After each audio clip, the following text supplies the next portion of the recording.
Good evening, السلام علیکم. کیسے ہیں آپ سب؟ ٹھیک ٹھاک ہیں، خیریت سے ہیں؟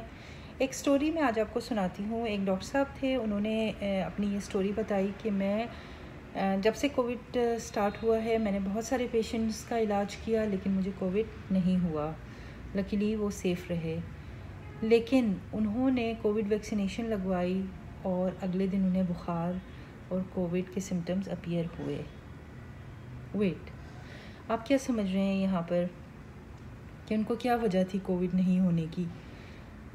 اگر آپ یہ سمجھ رہے ہیں کہ Covid vaccination is associated with COVID-19 disease تو آپ غلط ہیں.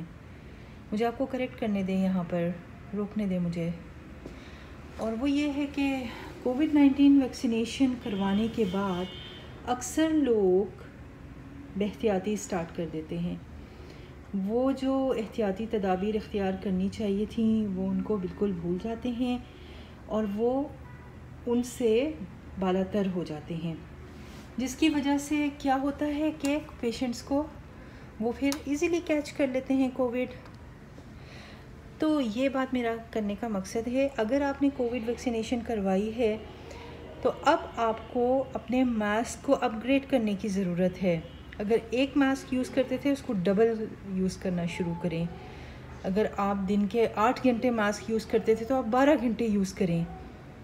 اور اس کے علاوہ اگر آپ کے پاس پاسبلٹی ہے تو آپ N95 پہ سوئچ اوور ہوں.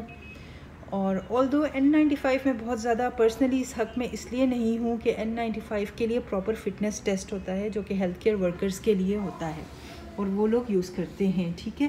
لیکن بغیر فٹنس کے آپ جب N95 ماسک یوز کریں گے تو وہ اس طرح سے اتنا فائدہ یا اتنا بینیفیشل نہیں ہوگی. آپ میری بات سمجھ رہے ہیں؟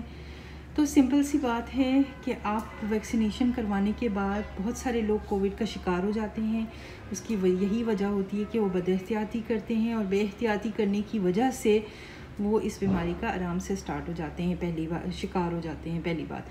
دوسری بات یہ کہ ان کو نہیں پتہ کہ وہاں پہ جو دوسرے لوگ پھر رہے ہیں وہ کون سا اسٹرین لے کے پھر رہے ہیں ویکسین اس کا، کووڈ کا کے وائرس کا، ٹھیک ہے. کرونا وائرس کی کون سی اسٹرین ہے ان کے اندر، P1 ہے یا کون سی اسٹرین ہے، ان کو نہیں پتہ. تو اس وجہ سے اب کیا ہوتا ہے کہ وہ جنہوں نے ویکسینیشن کروائی ہوئی ہے اور وہ احتیاط بھی نہیں کر رہے تو وہ اس کا آرام سے شکار ہو جاتے ہیں. تو اس لیے میں آپ کو یہ تنبیہ کروں گی کہ پلیز ویکسینیشن آپ نے کروا لی لیکن دوسروں نے ابھی نہیں کروائی. اور جو ہرڈ امیونائزیشن ہے یا 70% لوگوں کی جو امیونائزیشن ہے یا 70% لوگوں میں جو ویکسین کے بعد اینٹی باڈیز بنیں گی تو اس میں ابھی ٹائم ہے، ٹھیک ہے. ہرڈ امیونٹی ڈیولپ ہونے میں ابھی ٹائم ہے. اس لیے برائے مہربانی احتیاط کریں کہ احتیاط علاج سے بہتر ہے. اور کرونا سے بچنے کا یا کووڈ-19 ڈیزیز سے بچنے کا ایک ہی طریقہ ہے احتیاط احتیاط احتیاط، ٹھیک ہے. احتیاط کریں، ماسک پہنیں، اپنے گھر والوں کو بھی سیف رکھیں، سوشل ڈسٹینسنگ رکھیں. It's not that difficult. آپ کسی گیدرنگ میں جاتے ہیں آپ ذرا فاصلے پہ بیٹھ جائیں، آپ مت ملیں ان سے اس طرح سے، ٹھیک ہے نا. اور انشاءاللہ یہ وقت بھی گزر جائے گا. ہر برا وقت گزر جاتا ہے. یہ وقت ہم نے اچھی طرح سے گزارا، آگے بھی انشاءاللہ گزاریں گے. لیکن please consider for those people who have lost their nears and dears one. وہ لوگ جنہوں اپنے پیاروں کو کھو چکے ہیں، اپنے پیارے پیارے لوگ جن کے گھر سے چلے گئے جو اب کبھی واپس نہیں آئیں گے ان کی زندگیوں میں. کتنے سارے لوگ ہیں جنہوں نے اپنے پیاروں کو کھو دیا، جبکہ احتیاط سے یہ چیز پروٹیکٹ کی جا سکتی تھی. بار بار میں ایک ہی بات کر رہی ہوں کہ احتیاط احتیاط احتیاط، ٹھیک ہے.